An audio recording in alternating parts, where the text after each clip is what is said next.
చాలా చక్కని మాట, మనందరికీ తెలిసిన మాట, సుపరిచితమైన మాట, అనేక సార్లు మనం విన్న మాట, మనం అన్న మాట, అనుకున్న మాట. ప్రభువునందు ఆనందించండి, మరలా చెప్పుదును ఆనందించండి. లోకం రకరకాల వాటి విషయాల్లో ఆనందపడతా ఉంటుంది. మనమైతే ఎల్లప్పుడూ ప్రభువునందు ఆనందించడం అనే దాన్ని సాధన చేయాలి. ఎందుకంటే లోకం ఇచ్చే శాంతి కానీ, లోకం ఇచ్చే ఆనందం కానీ, లోకం ఇచ్చే సంతోషం కానీ, లోకం చూపే ప్రేమ కానీ అంత టెంపరరీ. మళ్ళీ చెబుతున్నా, లోకం ఇచ్చే శాంతి కానీ, లోకం ఇచ్చే ఆనందం కానీ, లోకం ఇచ్చే ప్రేమ కానీ టెంపరరీ, తాత్కాలికం. లోకం ఇచ్చే సంతోషం కానీ, లోకం ఇచ్చేటువంటి సపోర్ట్ కానీ మనకంతా తాత్కాలికం, టెంపరరీ అన్నమాట. అదంతా అల్ప ఆనందం అంటారు, అంతవరకే. కానీ ప్రభు మనకు అనుగ్రహించేటువంటిది స్థిరమైంది, శాశ్వతమైంది. ఆయన నా శాంతిని మీకు అనుగ్రహిస్తున్నాను, అది లోకం ఇచ్చినట్టు మీకు ఇవ్వట్లేదు, నా శాంతిని మీకు ఇస్తున్నాను అని యేసు ప్రభు మాట్లాడాడు యోహాను సువార్తలో. కాబట్టి ప్రభు మనకి శాంతిని ఇవ్వగలడు, ప్రభు మనకు ఆనందాన్ని ఇవ్వగలడు, ప్రభు మనకి సహాయం చేయగలడు. ప్రభు చూపే ప్రేమ మనకి పర్మనెంట్, ప్రభు చూపేటువంటి కృప మనకి పర్మనెంట్, ప్రభు ఇచ్చే ఆనందం మనకు పర్మనెంట్, ప్రభు ఇచ్చేటువంటి ఆదరణ మనకు పర్మనెంట్, ప్రభు ఇచ్చే శాంతి మనకు పర్మనెంట్. కాబట్టి పర్మనెంట్గా మనకి వీటన్నిటిని ఇవ్వగలిగే ప్రభు వైపు మన దృష్టి నిలపడం మంచిది. ఇది మీకు మంచిది, నాకు మంచిదని పరిశుద్ధాత్మ దేవుడు పౌలు మహనీయుని ద్వారా ఆ మాట రాయించాడు. లోకం శాంతి ఇస్తానంది, లోకం ఆనందం ఇస్తానంది, లోకం ఆదరణ ఇస్తానంది, లోకం నేను ప్రేమ చూపుతానంది. ఈ 4 లోకంలో కూడా దొరుకుతాయి, కానీ అవన్నీ అవకాశవాదంగా ఉంటాయి.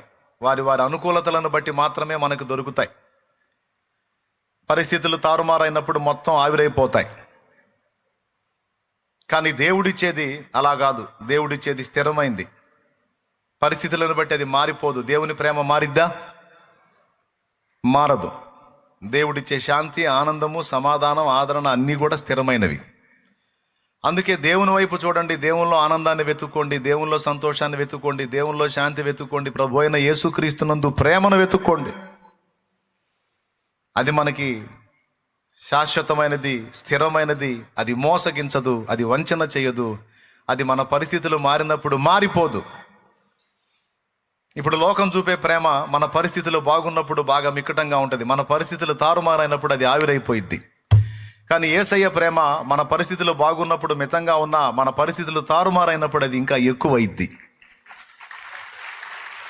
అది లోకానికి యేసయ్యకి ఉన్న తేడా.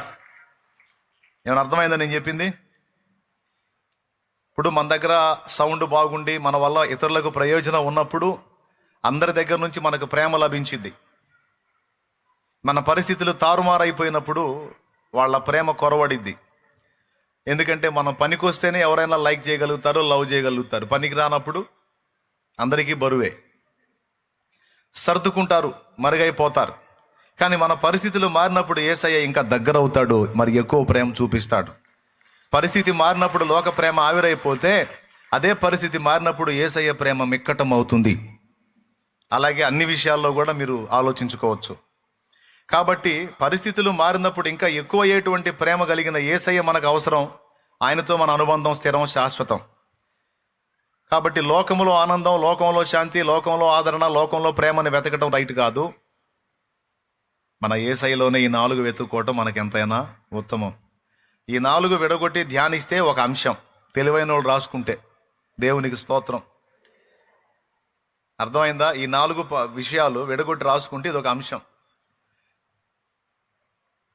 లోకం ఆనందాన్ని ఇస్తుంది, 1. లోకం ప్రేమ చూపిద్ది, 2. లోకం శాంతిని ఇస్తుంది, 3. లోకం కూడా ఆదరణ ఇస్తుంది, 4.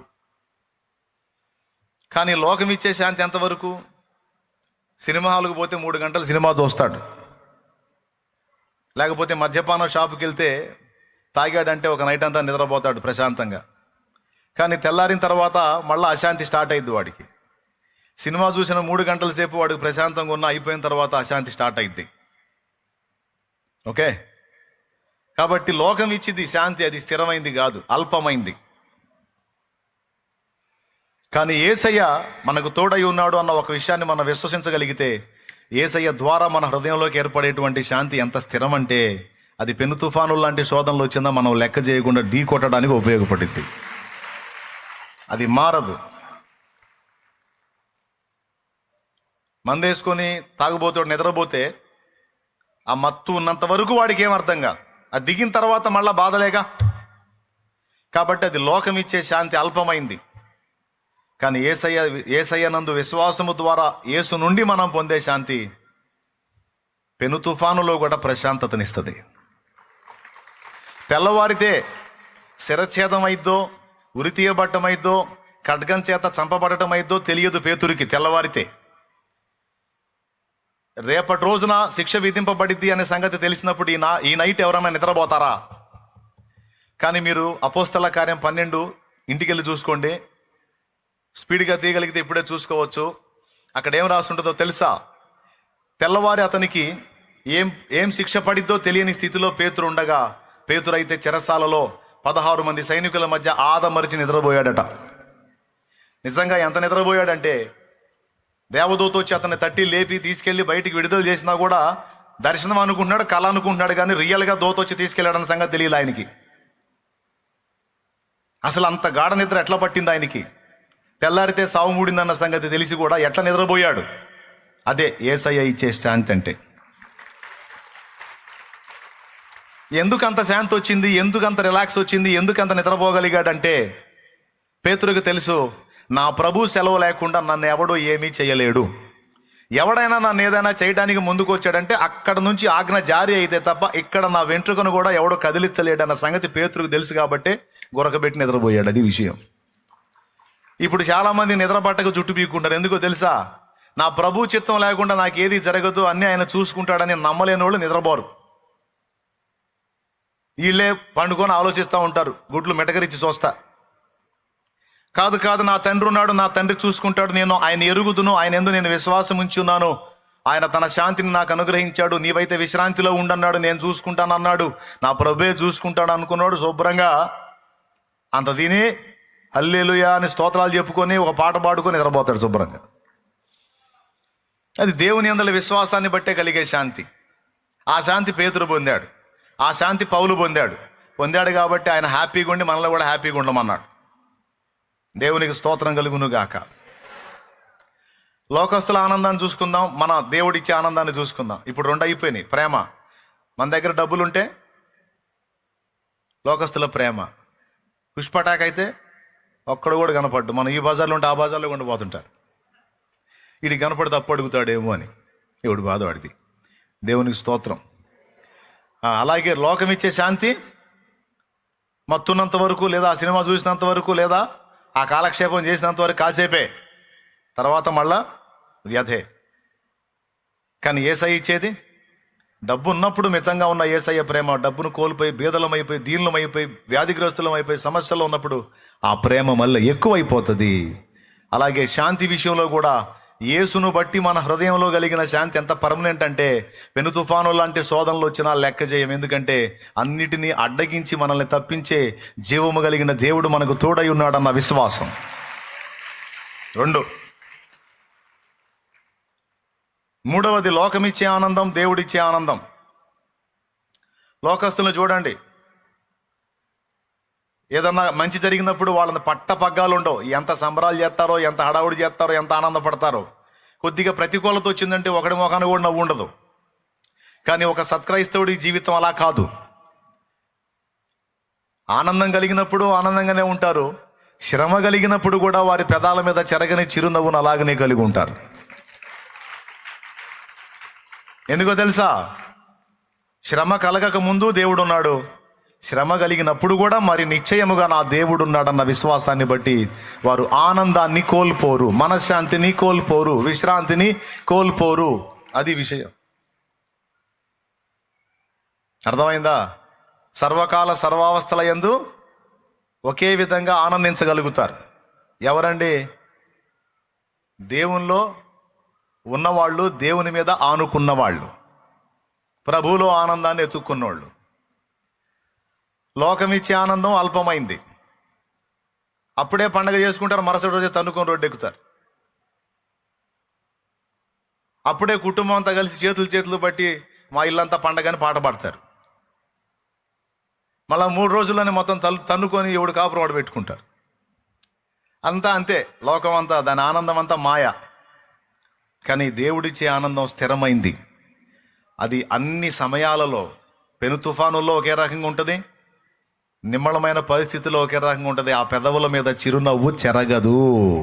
అది దేవుని బట్టి కలిగే ఆనందం, పరిశుద్ధాత్మ యందలి ఆనందం, ప్రభు అయిన క్రీస్తునందలి ఆనందం, ఆయన యందలి విశ్వాసమును బట్టి ఏర్పడే ఆనందం. 3. 4వది లోకమిచ్చే ఆదరణ, దేవుడిచ్చే ఆదరణ. నీ సమస్యలను బట్టి ఎవరికైనా నువ్వు చెప్పావనుకో, ఫస్ట్ టైం, అయ్యయ్యో నిజమా, అంత జరిగిందా, అయ్యో పాపం అని ఒకసారి ఆదరిస్తారు. మళ్ళీ 2వసారి నీ సమస్యలు చెప్పావనుకో, ఆ మనిషి కనపడ్డప్పుడు సగం తగ్గిద్ది. 3వసారి చెప్పావనుకో 30 తగ్గిద్ది. 4వసారి కూడా చెప్పావనుకో మొత్తం పోయిద్ది. పోయి పద్దాకలు నేను కనపడ్డప్పుడల్లా నీ బాధలు చెబుతున్నావు, నా బాధలు నాకున్నాయి, నీ సోపు నేనే ఆడినేది, నాకు మెంటలెక్కేటట్టుంది, దండం పెడతా పో అంటారు. ఏమన్నా అర్థమైందా? అది పరిస్థితి. కానీ ప్రభు అట్లా కాదు. మనల్ని ఆదరించడానికి ఎల్లప్పుడూ ఆదరణకర్త మనకు తోడుగా ఉన్నాడు. ఆయన పని ఆదరించుట. అచ్చంగా అదే డ్యూటీ పెట్టుకొని కూర్చున్నాడు ఆయన. మరి ఆదరణకర్త అంటే ఏం చేస్తాడు? మరి ఆయన పేరే ఆదరణకర్త అంటే ఏం చేస్తాడు? ఖచ్చితంగా ఆయన నిశ్చయంగా మనల్ని ఆదరించువాడై ఉన్నాడు. అది కూడా నువ్వు ఎన్నిసార్లు వేదనతో ఆయన ముందుకు పోయినా అన్నిసార్లు నిన్ను ఓదార్చి, ఆదరించి, ధైర్యపరిచి, వెన్నుతట్టి మళ్ళా యుద్ధ భూమిలో నిన్ను నిలబెట్టుటకు సమర్థుడు పరిశుద్ధాత్మ. కాబట్టి లోకంలో దొరికేవన్నీ కూడా టెంపరరీ, దేవుళ్ళో దొరికేవన్నీ పర్మనెంట్. అందుకే ఈ 4 పర్టికులర్గా ధ్యానిస్తే ఒక అంశం అని చెప్పాను. దేవునికి స్తోత్రం.